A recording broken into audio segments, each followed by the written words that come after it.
আসসালামু আলাইকুম প্রিয় লাভলি ভিউয়ার্স, আশা করি সবাই ভালো আছেন, সুস্থ আছেন এবং নিরাপদে আছেন। তো আজকে আমি আপনাদেরকে নুডলস রান্না করে দেখাবো অন্যভাবে। তো দেখতে থাকুন। আমি ফ্রাই প্যানে সরিষার তেল দিয়ে এখানে পেঁয়াজ কুচি এবং মরিচ কুচি দিয়েছিলাম। দিয়ে নেড়ে চেড়ে নিব। আর এক প্যাকেট নুডলস নিয়েছি, সাথে 2টি ডিম নিয়েছি। তো এটা আমার ব্রাউন কালার হয়ে আসার আগেই আমি হাফ কাপ পরিমাণ পানি অ্যাড করে দিয়েছি। পানি দিয়ে একটা নুডলসকে আমি 4 ভাগ করে ছোট করে আমি এর ভিতরে দিয়ে দিলাম হালকা একটু লবণ। একটু নেড়ে চেড়ে উল্টে পাল্টিয়ে এটা আমি ঢাকনা দিয়ে ঢেকে দিব সিদ্ধ হওয়ার জন্য। আমি যে এতটুকু পানি দিয়েছি এই পানি দিয়ে আমি নুডলসটা রান্না করে নিব। দিয়ে দিলাম নুডলসের প্যাকেটের মশলা দিয়ে ভালো করে নেড়ে চেড়ে নিব।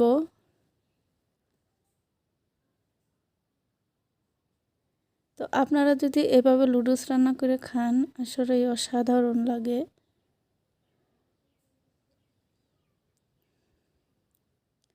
তো এদিক থেকে আমি 2টি ডিম ফেটিয়ে নিব।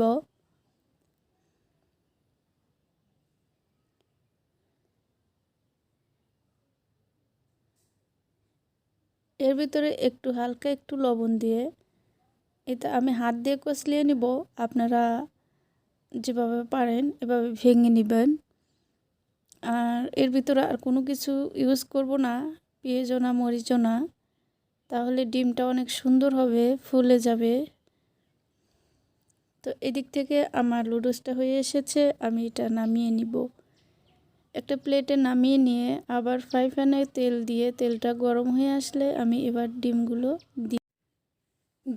2টি দিয়ে আমি এবার হাতার সাহায্যে চারদিকে যেন সমানভাবে হয় আমি ছড়িয়ে দিব। দিয়ে ঢাকনা দিয়ে ঢেকে দিব। আবার এই ঢাকনার ফুটোতে আমি একটা লং দিয়ে ফুটোটা বন্ধ করে দিয়েছি লবঙ্গ দিয়ে। তো এই যে দেখুন কত সুন্দরভাবে ডিমটা ফুলে উঠেছে। আমি এই পর্যায়ে আমার ডিমটা সিদ্ধ হয়ে গিয়েছে। আমি এই পর্যায়ে নুডলসটা যে কোনো এক সাইডে আপনারা দিতে পারেন, যে কোনো এক সাইডে দিয়ে এই যে অন্য প্রান্ত থেকে এভাবে হাতার সাহায্যে উল্টিয়ে নেবেন। তো এই দেখুন কত সুন্দর হয়েছে,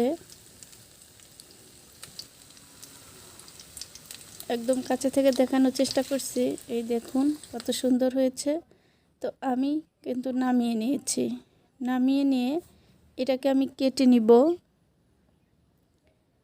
এটা স্যান্ডউইচের মতো আমি শেপ করে কেটে নিব। তো আপনারা বলতে পারেন নুডলস স্যান্ডউইচ বা নুডলস রান্না, যেভাবেই বলেন।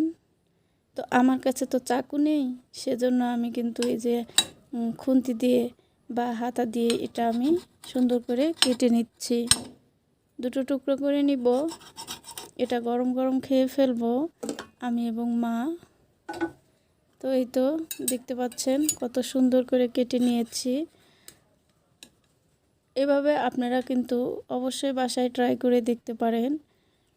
তো নুডলস রান্নাটা কেমন লাগেছে, যদি ভালো লাগে তাহলে সাবস্ক্রাইব করে দিবেন, আমার পাশে থাকবেন। আবারও দেখা হবে। আল্লাহ হাফেজ।